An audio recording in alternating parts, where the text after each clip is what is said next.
भूतिया झोंपड़ी, जहां रातों में रूहें इंसाफ मांगती थीं, आखिरकार कैसे एक लड़के ने खौफ को ललकारा और किस तरह सच्चाई ने भटकती हुई रूहों को सुकून दिया, ये जानने के लिए कहानी को मुकम्मल देखें।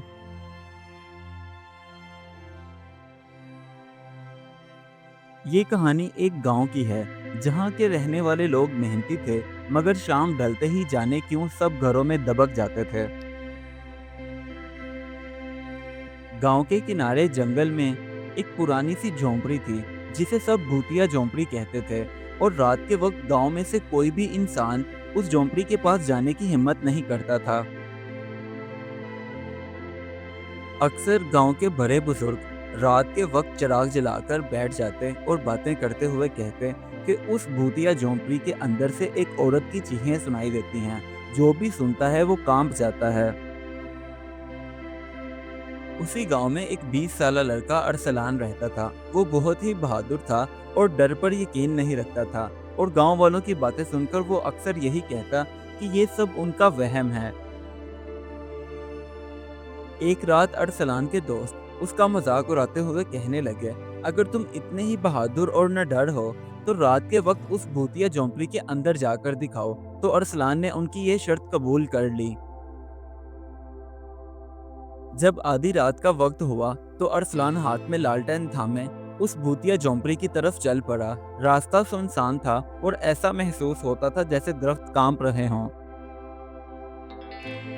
जैसे ही वो उस भूतिया झोंपड़ी के पास पहुंचा तो उसका दरवाजा खुद ब खुद खुल गया, जिसे देखकर अरसलान का दिल जोरों से धड़का। मगर फिर भी उसने हिम्मत न हारी और उस भूतिया झोंपड़ी के अंदर दाखिल हो गया। झोंपड़ी के अंदर जाले लगे हुए थे और वहां एक लालटेन जल रही थी, जिसे देखकर अरसलान खुद से सवाल करने लगा कि यहाँ पर कोई इंसान तो रहता नहीं, तो फिर ये लालटेन किसने जलाई होगी। अचानक अरसलान को झोंपड़ी के बाहर से एक औरत की सिसकियों की आवाज सुनाई दी। जब उसने बाहर जाकर देखा तो वहां वाकई एक औरत का साया उभरा हुआ था। औरत का यूं साया देखना और सिसकियों भरी आवाजें सुनकर अरसलान के पांव कांप रहे थे। मगर फिर भी उसने हौसला जमा किया और कहने लगा, कौन है वहां, सामने आओ। तभी अरसलान के सामने एक औरत का भूत आया, मगर वो खौफनाक बिल्कुल भी नहीं था। उसने रोते हुए कहा, गांव वालों ने मेरे साथ बहुत नाइंसाफी की है, इसलिए मुझे सिर्फ इंसाफ चाहिए।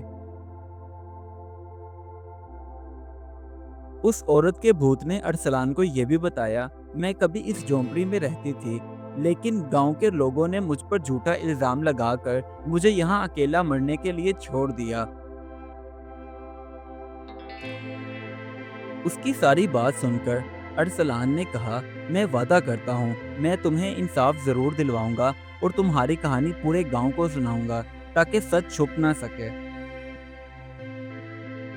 अरसलान की ये बात सुनकर वो भूतनी कहने लगी, अगर तुम सच में मुझे इंसाफ दिलवाओगे तो मुझे बहुत सुकून मिलेगा और मैं ये झोंपड़ी छोड़कर चली जाऊंगी।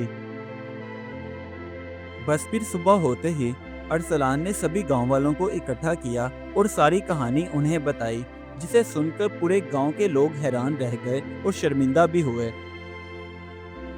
उसके बाद सभी गांव वालों ने मिलकर फैसला किया कि अब किसी पर भी झूठा इल्जाम नहीं लगाया जाएगा। गांव इंसाफ के साथ चलेगा और जो बात होगी उसकी तहकीक करने के बाद ही फैसला किया जाएगा। अब उस भूतिया झोंपड़ी को सब गांव के लोग मिलकर साफ करने लगे और उसे गांव के कामों के लिए इस्तेमाल किया जाने लगा। यूं गांव के एक बहादुर लड़के ने न सिर्फ गांव को डर से आज़ाद किया, बल्कि सबको इंसाफ और सच्चाई का सबक भी दिया। इस कहानी से हमें ये सबक मिलता है, झूठे इल्जाम किसी की जिंदगी तबाह कर सकते हैं, इसलिए हमेशा सच्चाई और इंसाफ का साथ देना चाहिए। Do like my videos and don't forget to subscribe my YouTube channel. Also press the bell icon.